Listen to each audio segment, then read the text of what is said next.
नमस्कार, देश न्यूज में आपका स्वागत है। मैं हूं आपके साथ स्नेहा। आप देख रहे हैं हमारा खास कार्यक्रम मंथन। तो ज्ञानव्यापी के व्यास तहखाने में पूजा पाठ पर रोक लगाने से इस्लामाबाद हाईकोर्ट ने इनकार कर दिया है और मुस्लिम पक्ष की याचिका पर सुनवाई करते हुए कोर्ट ने एडवोकेट जनरल को लॉ एंड ऑर्डर मेंटेन रखने के निर्देश दिए हैं। मामले पर अगली सुनवाई 6 फरवरी को होगी और इससे पहले सुप्रीम कोर्ट ने व्यास तहखाने में पूजा पाठ रोकने से जुड़ी याचिका पर तत्काल सुनवाई से इनकार कर दिया था और सुप्रीम कोर्ट ने मुस्लिम पक्ष को पहले हाई कोर्ट जाने का सुझाव दिया था। हाई कोर्ट में दोनों पक्षों की बहस हुई। इसके बाद बेंच ने राज्य सरकार से वाराणसी की स्थिति के बारे में जानकारी ली और इलाहाबाद हाई कोर्ट ने व्यास तहखाने में पूजा से रोक से इनकार कर दिया। अब इस पर all India Muslim personal law board का बयान सामने आया है। All India Muslim personal law board के मुताबिक मंदिर गिराकर मस्जिद बनाने की बात गलत है, उनका कहना है, क्योंकि इस्लाम में चीनी जमीन पर मस्जिद नहीं बना सकते हैं, ऐसा वो कह रहे हैं। और इसी पर आज हम चर्चा करेंगे, क्योंकि जब सारे तथ्य सामने आ गए हैं उसके बावजूद ऐसा बयान सामने आ रहा है तो चर्चा का विषय जरूर बनता है। और चर्चा करेंगे, हमारे साथ मेहमान मौजूद है। आशीष तिवारी जी बीजेपी के नेता उत्तर प्रदेश से जुड़ चुके हैं, शीशपाल सिंह बिष्ट कांग्रेस प्रवक्ता उत्तराखंड से, किलवान चंद्राकर जी जुड़ चुके हैं, राजनीतिक विश्लेषक, साथ ही साथ डॉक्टर आलोक सोती जी समाजसेवी हमारे साथ जुड़ चुके हैं। आप सभी का बहुत बहुत स्वागत है।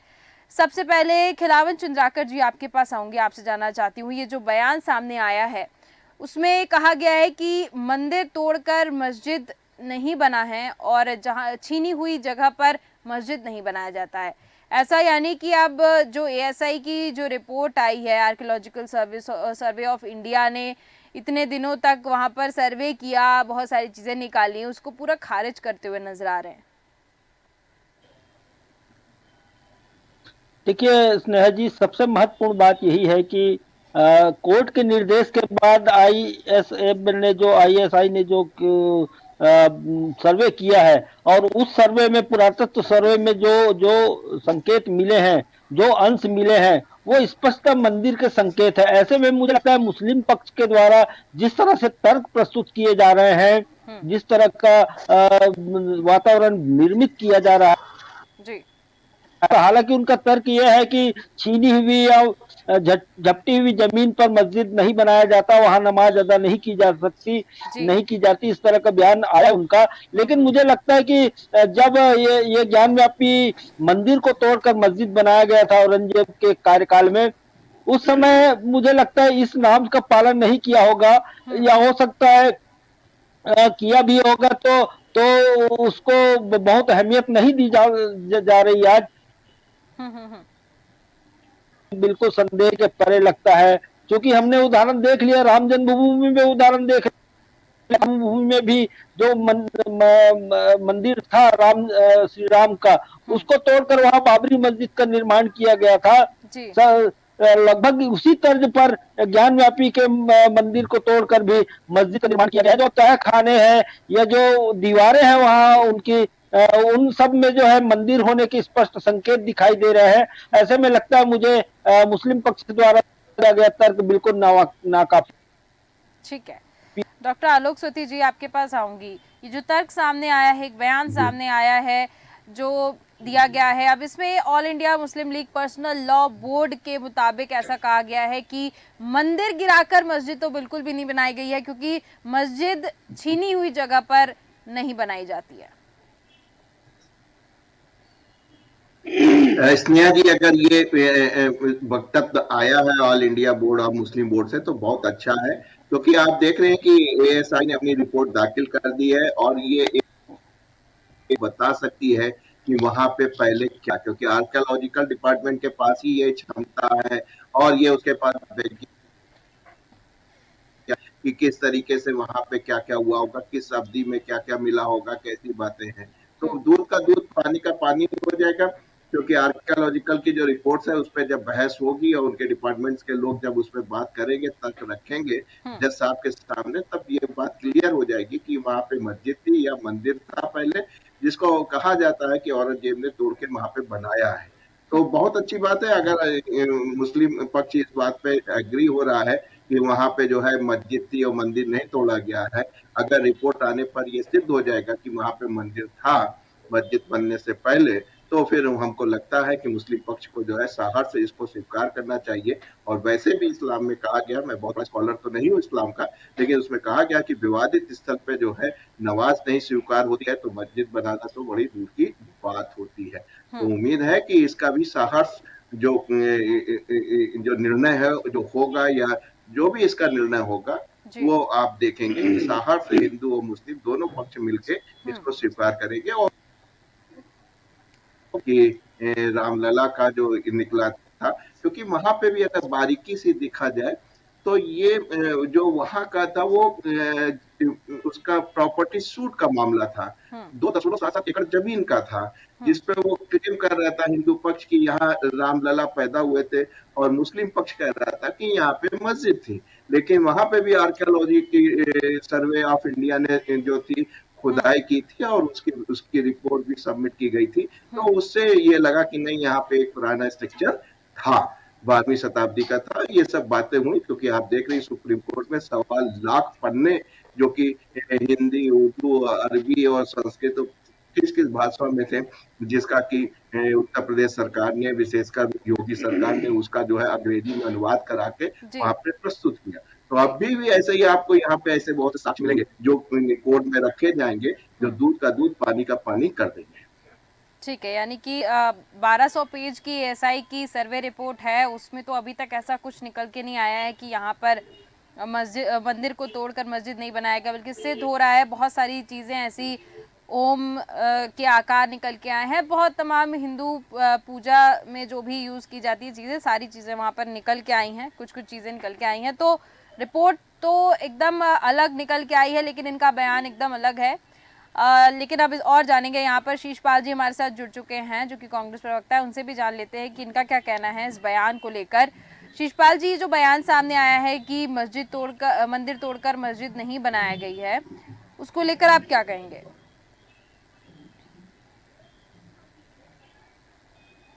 जो हमारे देश का लोकतंत्र है, हमारे देश की जो परंपरा है, वो हमेशा जो है संविधान के अनुसार रही है, और जो भी देश का न्यायालय फैसला देता है निश्चित तौर पर सर्वसम्मति से उसे माना जाता है। और ज्ञान व्यापी के मामले में जो भी तर्क है, सबूत है, जो भी सर्वेक्षण की जांच रिपोर्ट है, ऐतिहासिक दस्तावेज है, निश्चित तौर पर न्यायालय उनको देख करके ही फैसला लेगा, सभी पक्षों को सुनेगा। और न्यायिक स्वतंत्रता सबकी है, सबको न्यायालय में जाने का अधिकार है, अपनी बात रखने का अधिकार है।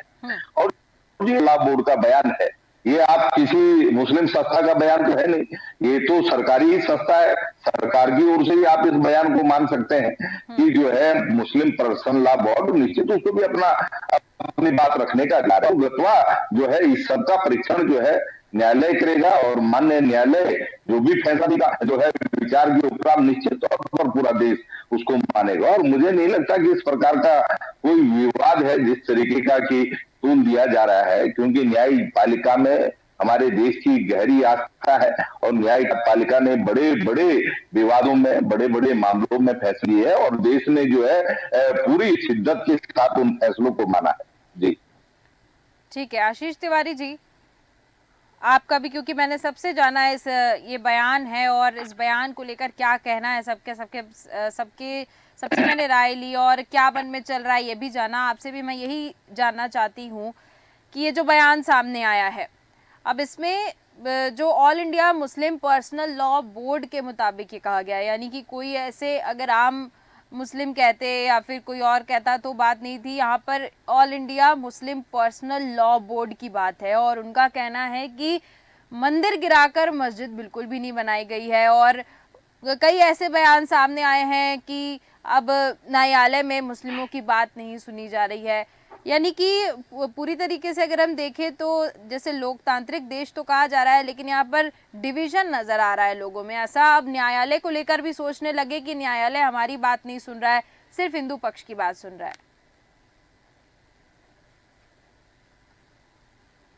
देखिए स्नेहा जी, मैं इस मामले में सिर्फ एक ही बात कहूंगा कि ये देश संविधान से चलता है और संविधान के हिसाब से ही चलेगा। यहाँ पर कोई पर्सनल लॉ बोर्ड और दूसरे का लॉ बोर्ड यहाँ काम नहीं करेगा, ठीक है। उन संविधान ने ये जरूर दी है इजाजत की कोई भी अपनी बात रख सकता है, तो पर्सनल लॉ बोर्ड जाकर उसको गया भी, वो सुप्रीम कोर्ट में गया और वहां सुप्रीम कोर्ट से इनको आदेश मिला कि आप पहले हाई कोर्ट जाइए। ठीक है। दूसरी बात मैं ये कहना चाहता हूँ कि जो ये लॉ बोर्ड है, इसको देश का सौहार्द या माहौल नहीं खराब करना चाहिए इस तरीके की बातें बोलकर कि ऐसा नहीं था वैसा नहीं था। और ये लॉ बोर्ड जो है, ये हमारे हिंदुस्तान के जो मुसलमान हैं उनका कोई ठेकेदारी नहीं है इनके पास। ठीक है। मैं आपको ये बताऊं कि हमारे हिंदुस्तान का जो मुसलमान है वो देशभक्त है, देश प्रेमी है। जिस तरीके से आप देख सकते हैं कि पिछले दिनों में जब राम मंदिर पर निर्णय आया तो पूरे देश के हिंदुस्तान के सारे मुसलमानों ने उसका सर झुका के उस फैसले का सम्मान करा। जहां पर ये बात एक तरफ हो रही थी कि जाने क्या क्या हो जाएगा, ये हो जाएगा, लेकिन एक मतलब पत्थर तक नहीं उठा जहां तक ये बात हो रही थी कि पता नहीं क्या होगा। तो मैं जानता हूं कि हमारे देश का जो मुसलमान भक्त है और संविधान पर विश्वास करने वाला है, और संविधान पर विश्वास करके उसने पिछले कई फैसलों पर अपनी सहमति भी दी है, और इस पर भी जो देश का मुसलमान है उसको पूरा मंजूरी है। लेकिन ये जो पर्सनल लॉ बोर्ड है, ये कमेटी होती है कि अपना कुछ भी कर सकते हैं, लेकिन माहौल नहीं खराब करना चाहिए कोई भी हो। आपको अगर कुछ लग रहा है कि नहीं ऐसा नहीं हुआ है तो आप साक्ष्य प्रस्तुत करिए ना, इसी की तो लड़ाई चल रही है। आप अपने साक्ष्य दीजिए, दूसरी पार्टी अपने साक्ष्य दे रही है, जिसके साक्ष्य मान्य होंगे वो मान लिया जाएगा। लेकिन आप इतनी गारंटी के साथ में बोलेंगे कि नहीं नहीं ऐसा तो हुआ नहीं था, तो इस बात को तो साक्ष्य ही कि कोई व्यक्ति इतना लंबा कोई जीवन हो या फिर किसी का किसी ने देखा हो कि नहीं नहीं ऐसा नहीं हुआ है, तो मुझे लग रहा है कि ये सारी चीजें जो है साक्ष्य के ऊपर होती है। एएसआई ने अपनी रिपोर्ट जो है वो सबमिट कर दी है, उसके आधार पर अभी फिलहाल जो हमको पूजा का अधिकार मिल गया है वापस से जी। और दूसरी चीज मैं और बताऊं इसमें आपको कि पूजा ना करने के लिए कोई ऐसा कुछ नहीं था कि कोई लिखित आदेश हो। तत्कालीन मुलायम सिंह यादव जी की सरकार ने मौखिक रूप से वहां पर पूजा पाठ बंद करा दिया था, लेकिन अब न्यायालय के माध्यम से वापस पूजा करने की अनुमति मिल गई है।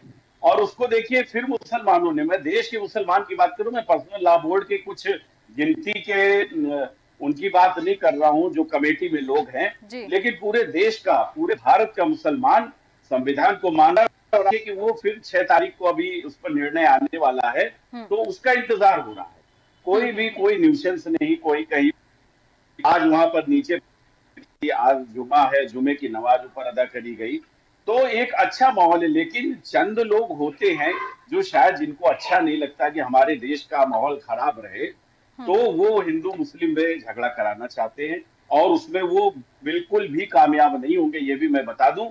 क्योंकि मैं फिर अपनी एक बात में ये बोल दूं कि भारत देश का जो मुसलमान है, जो भारत का मुसलमान है, वो देशभक्त है और संविधान को मानने वाला, वो किसी पर्सनल लॉ बोर्ड को नहीं मानता है, वो बाबा भीमराव अम्बेडकर के संविधान को मानता है और उसी से ही वो आगे चलता है। जी ठीक है। यहाँ पर जैसे आपने साक्ष्य की बात कही और एएसआई की तमाम बातें सामने आई, एक चीज देखने को मिल रही है। जी बिल्कुल शीशपाल जी, मैं आपके पास आऊंगी। एक चीज यहाँ पर देखने को मिल रही है कि अब विश्वास उस तरीके से, जो मैं कह सकती हूँ, मैं नाम लेती हूँ, चलिए ईडी का नाम लेती हूँ, सीबीआई का नाम लेती हूँ, एएसआई को भी मैं इसमें इंक्लूड करूँ, क्योंकि लोगों को विश्वास नहीं रह गया है। जब विश्वास नहीं है तभी इस तरीके के बयान सामने आ रहे हैं कि मंदिर को हटा के मस्जिद नहीं बनाया गया है। आखिर जब साक्ष्य सामने आ गए तो एएसआई जाके नकली साक्ष्य तो लेकर नहीं आएगा, क्योंकि उनको भी रिपोर्ट पेश करनी होती है और गलत रिपोर्ट तो पेश नहीं होगी। ईडी और सीबीआई भी अपनी जो जांचें कर रही है उन पर भी विश्वास नहीं है। यानी कि आप समझिए कि देश की जो प्रमुख मैं कह सकती हूँ पिलर्स कह सकती हूँ, जिसकी वजह से कानून व्यवस्था हो गई या फिर इकोनॉमिकल जो स्टेटस होता है बना रखा रहता है, उन सारी संस्थाओं पर अब विश्वास नहीं देखने को मिल रहा है। शीशपाल जी, इस पर मैं आपकी टिप्पणी चाहूंगी। जी शीशपाल जी। देखिए जी, मैं आपको बताऊं, आशीष चाहूंगी आपके पास। देखिए स्नेहा जी, जो ये मुस्लिम पर्सनल लॉ बोर्ड की टिप्पणी को लेकर के आप सवाल खड़े कर रही हैं, मैं पहले ही कह चुका हूं कि मुस्लिम पर्सनल लॉ बोर्ड जो है एक सरकारी संस्था है, सरकार के द्वारा जो है नामित होती है। निश्चित तौर पर जो है सरकार के प्रति उसकी जवाबदेही। कोई मुस्लिम संस्था ऐसी नहीं कि जो कोई एनजीओ टाइप का हो या कोई मुस्लिमों का संगठन हो।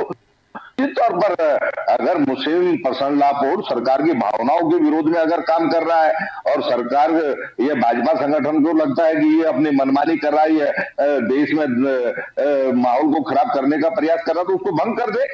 और निश्चित तौर पर मैंने जैसे कहा कि हमारे देश की आस्था देश के संविधान में है और देश की जो न्यायपालिका है निश्चित तो ये देश हमेशा से मानता रहा है। और जो भी पक्ष, चाहे मुस्लिम पक्ष के हो चाहे हिंदू पक्ष के हो, निश्चित तौर पर तर्कों के आधार पर, ऐतिहासिक आधार पर, जो भी दस्तावेज के आधार पर तो न्यायालय उसका परीक्षण करेगा और सभी पक्षों को मौका देगा और जो भी फैसला होगा पूरा देश उसको मानेगा। इसमें कोई विवाद है ही नहीं।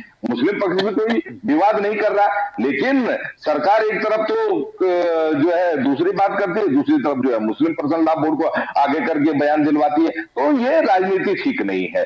इस देश के अंदर जो सामाजिक सौहार्द का वातावरण है, जो आपसी भाईचारे का वातावरण है, जो एकता का वातावरण है, ये बढ़ना चाहिए, मजबूत होना चाहिए और न्यायपालिका का जो भी फैसला हो पूरे देश को जो है हमेशा इससे जैसे मानते रहे ऐसा ही जो है इस बार भी पूरा देश उसको सिरोधार्य करेगा। जी आशीष जी जब बोल रहे थे उस वक्त आप बीच में कुछ कहना चाह रहे थे शीशपाल जी।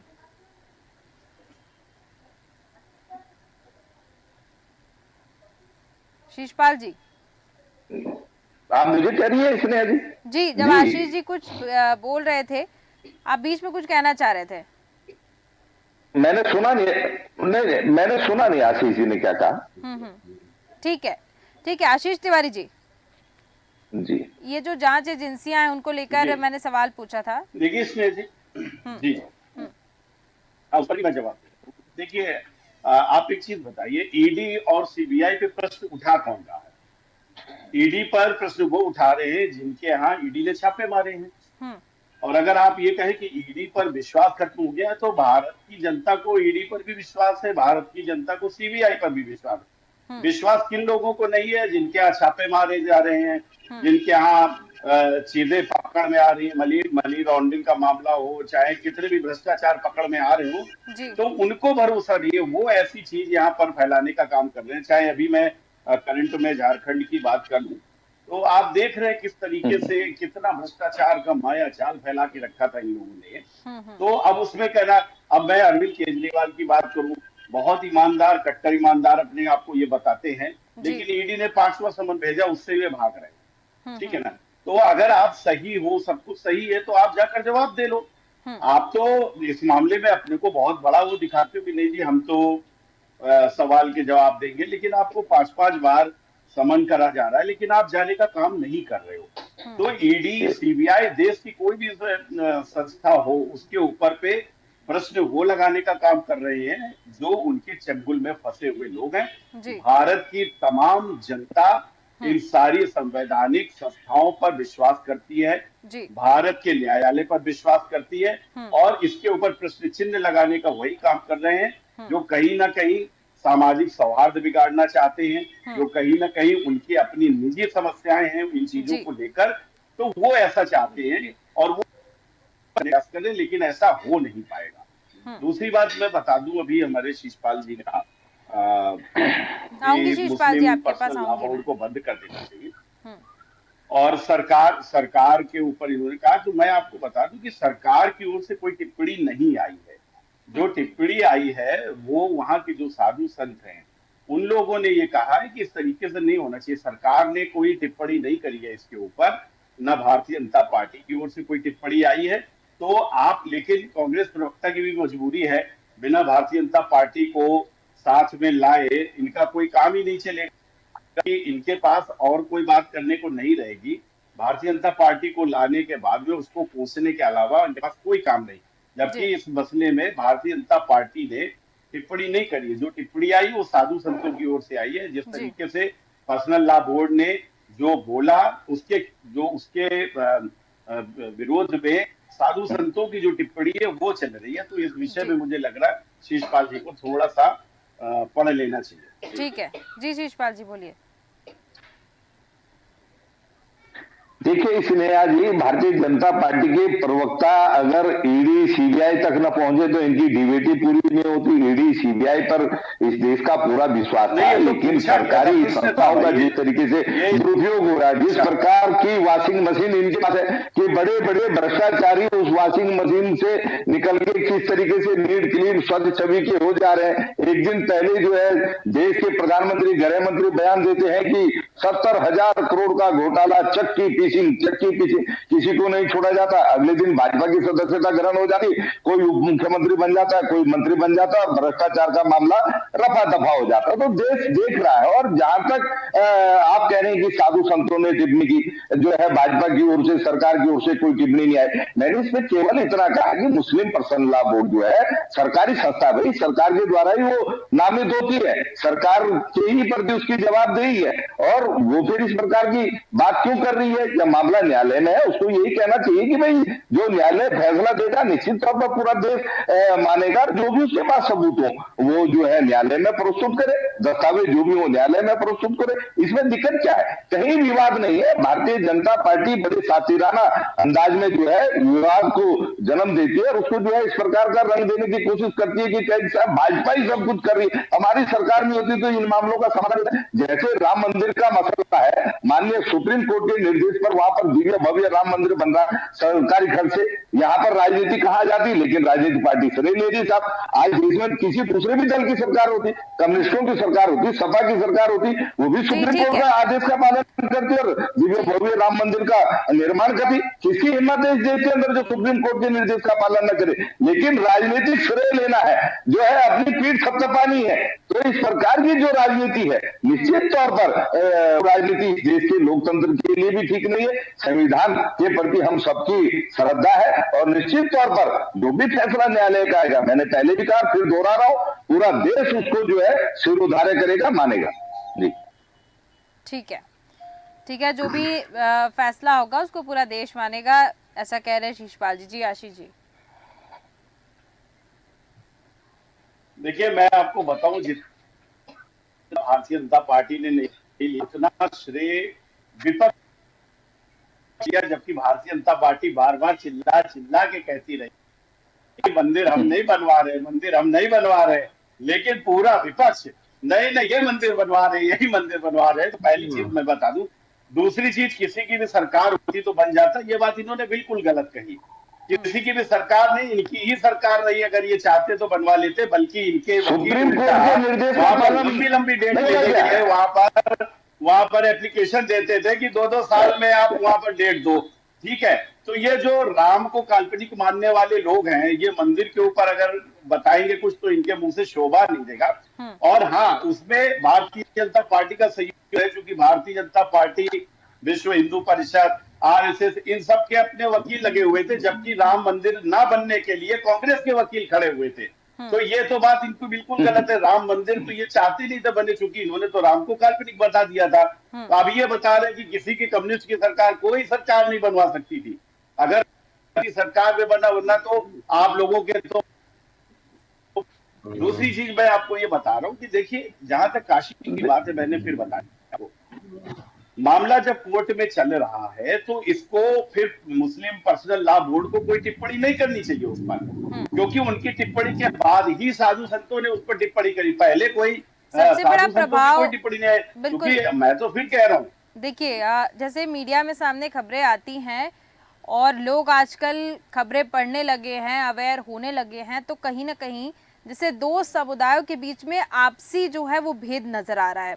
जैसे ही मुस्लिम लॉ बोर्ड के ये बयान सामने आए और उनका जब ऑडियो वीडियो जब वायरल होता है और एक पक्ष के लोग सुनते हैं, तो वहां पर इफेक्ट होना चालू होता है।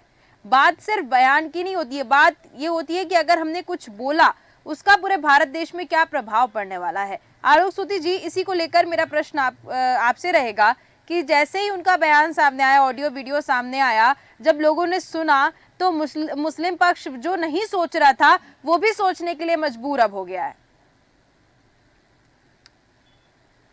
जी हाँ, बिल्कुल ठीक कह रही हैं। देखिए, यहाँ पे जितने भी धार्मिक विवाद आते हैं तो आप देख रहे हैं कि बहुत ही सौहार्दपूर्ण रूप से जो हमारी न्यायपालिका है उसके समक्ष जाता है, लोअर कोर्ट जाता है, हाई कोर्ट जाता है, सुप्रीम कोर्ट जाता है।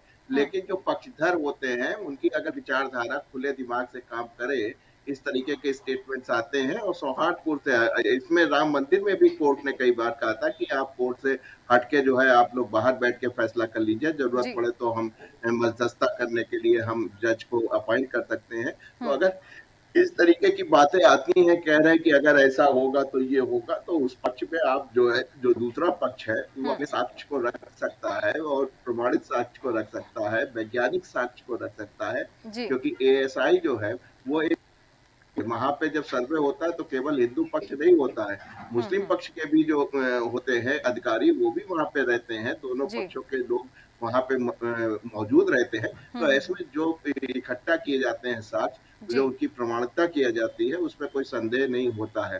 तो बड़ा अच्छी बात है कि सब लोग मिल बैठ के इस बात की समस्या का हल निकाल ले। नहीं तो अंतोगत्ता आप देखे हैं, क्योंकि इतना तरह तरह के लोग होते हैं, इसलिए अंतोगत्ता जो है हम लोग न्यायालय के ही आदेश को ही सुप्रीम मानते हैं, और हमें उम्मीद है कि इस ज्ञानवापी के भी केस में आप देखिएगा ये लड़ाई सुप्रीम कोर्ट तक तो जाएगी ही। ठीक है, बिल्कुल, क्योंकि समय समाप्त हो गया है, इसलिए मैं आखिरी प्रतिक्रिया चाहूंगी खिलावन चंद्राकर जी आपसे कि जिस तरीके से राम मंदिर का मुद्दा बहुत ही अच्छे से बिना किसी दंगे फसाद के बहुत ही शांतिपूर्वक दोनों पक्षों के सहयोग से सब कुछ अच्छे से हुआ, वैसे ही वाराणसी के ज्ञानवापी की अगर मैं बात करूं तो आपको क्या लगता है, क्योंकि राजनीतिक विश्लेषक है, आप बेहतर तरीके से बता सकते हैं कि अगर इसमें राजनीति ज़्यादा हुई, अगर पार्टी बीच में आई और तमाम नेता जब बयानबाजी करना चालू कर देंगे तो ज़रूर कुछ ना कुछ माहौल बिगड़ता नजर आएगा। आऊँगे आशीष जी। स्नेहा देखिए, अभी चर्चा हो रही थी ईडी की, वही चर्चा हो रही थी सीबीआई की, अभी चर्चा हो रही थी इनकम टैक्स डिपार्टमेंट की। ये तीनों पर जो है पिछले कई कई वर्षों से प्रश्न चिन्ह लगातार उठते रहे हैं। देश में उनकी कार्रवाइयों पर उंगलियां उठाई जा रही है। लेकिन मुझे लगता है कि संविधान, देश के संविधान हो, न्यायालय का कोई फैसला हो, या आर्कियोलॉजी सर्वे ऑफ इंडिया का कोई रिपोर्ट हो, उस पर कोई संदेह नहीं किया जाता, उसका सम्मान किया जाता है देश भर के द्वारा, चाहे वो हिंदू पक्ष के हो, चाहे मुस्लिम पक्ष के हो, या कुछ दूसरे धर्म के धर्मावली हो। मुझे लगता है कि इसलिए यदि न्यायालय जो फैसला देगी उसका सम्मान सब करेंगे। जिस तरह से राम मंदिर में आपने देखा कि न्यायालय का फैसला आया, न्यायालय ने कहा कि सरकार को वहां मंदिर बनाने के लिए ट्रस्ट का निर्माण करना चाहिए। आज जो स्वरूप देख रहे हैं हमारे सामने भव्य राम मंदिर की, इस मामले में भी चाहे याचिकाकर्ता हिंदू पक्ष की तरफ से हो, चाहे मुस्लिम पक्ष की तरफ से हो, ये दोनों पक्षों के जो न्यायालय में लगातार फैसले लंबित है और लगातार सुनवाई हो रही है, तो उसमें एएसआई का जो रिपोर्ट है, जो लंबी चौड़ी रिपोर्ट है, उसको सबसे ज्यादा महत्वपूर्ण और सबसे ज्यादा मानक माना जा रहा है। तो मुझे लगता है न्यायालय का फैसला भी इन सब सबूतों के आधार पर ही आएगा, और जो भी न्यायालय का फैसला आएगा, मुझे लगता है देश भर के लोग, चाहे किसी भी पक्ष के हो, सभी लोग उसे स्वीकार करेंगे, और भव्य यदि निर्माण की नौबत आई, सरकार या न्यायालय जिस तरह का निर्देश करे उस तरह से कार्रवाई होगी। जी ठीक है जी आशीष जी, बहुत ही कम शब्दों में समय मेरा समाप्त हो चुका है। जी जी, बस मैं इसलिए जी एक ही बात कहना चाहता हूँ। देखिए, मैं आपसे कह रहा हूँ कि जो हिंदुस्तान का मुसलमान है वो देशभक्त है और संविधान में अपनी आस्था रखने वाला है। इस बात से रखेंगी कि जैसे राम मंदिर का फैसला आया, पूरे देश में कुछ नहीं हुआ, तो आएगा, वो चाहे हिंदू पक्ष में आए या मुस्लिम पक्ष में, तो आप ये मान लीजिए कि देश के अंदर की जो स्थिति है वो अच्छी रहेगी। हाँ, कुछ खुराफाती तत्व हो सकते हैं जो गलत करने का काम करेंगे, लेकिन उससे कुछ होना नहीं है, क्योंकि हिंदुस्तान का मुसलमान देशभक्त है और संविधान को मानने वाला है। जी बिल्कुल ठीक है, आप सभी का बहुत बहुत धन्यवाद। मैं चर्चा को यहीं विराम देना चाहूंगी। बहुत बहुत धन्यवाद मेरे साथ जुड़ने के लिए और इस पर चर्चा करने के लिए। तो ज्ञानव्यापी की आज हम बात कर रहे थे और तहखाने में पूजा की इजाज़त मिल चुकी है। हालांकि मुस्लिम पक्ष द्वारा हाई कोर्ट में जाके कहा गया कि यहाँ पर पूजा नहीं होनी चाहिए, पूजा पे रोक लगनी चाहिए, लेकिन हाई कोर्ट की तरफ से ये खारिज कर दिया गया और वहाँ पर रोक नहीं लगी, यानी कि अभी भी पूजा जारी है और जारी रहेगी। लेकिन यहाँ पर जैसे बयान सामने आते हैं और बयान अनर्गल बयानों की वजह से जो माहौल है वो बिगड़ता हुआ नजर आता है। तो ये बयानों पे हमेशा लगाम रखनी चाहिए, क्योंकि जब कोर्ट में मामले रहते हैं, सुप्रीम कोर्ट, हाई कोर्ट की तरफ जब मामले रहते हैं, तो जो आम लोग हैं या फिर मैं कह सकती हूँ राजनीतिक पार्टियां हैं या फिर तमाम जो मुस्लिम बोर्ड के या हिंदू पक्ष के लोग हैं, उनको चुप्पी साधी रहना चाहिए, क्योंकि उनके एक बयान से पूरे देश का माहौल इधर से उधर हो सकता है। तो बयानों पर जरूर रोक लगानी चाहिए। जब मामला कोर्ट में रहता है तो बयान शांत रहने चाहिए, लोगों को शांत रहना चाहिए। अब आगे देखना होगा, क्योंकि ज्ञानवापी का मामला फिर से उछला है और लगातार मुस्लिम पक्ष के द्वारा विरोध किया जा रहा है, तमाम बयान सामने आ रहे, तो आगे क्या होता है ये देखना होगा। तो फिलहाल के हमारे इस खास कार्यक्रम में सिर्फ इतना ही। देखते रहिए देश न्यूज। नमस्कार।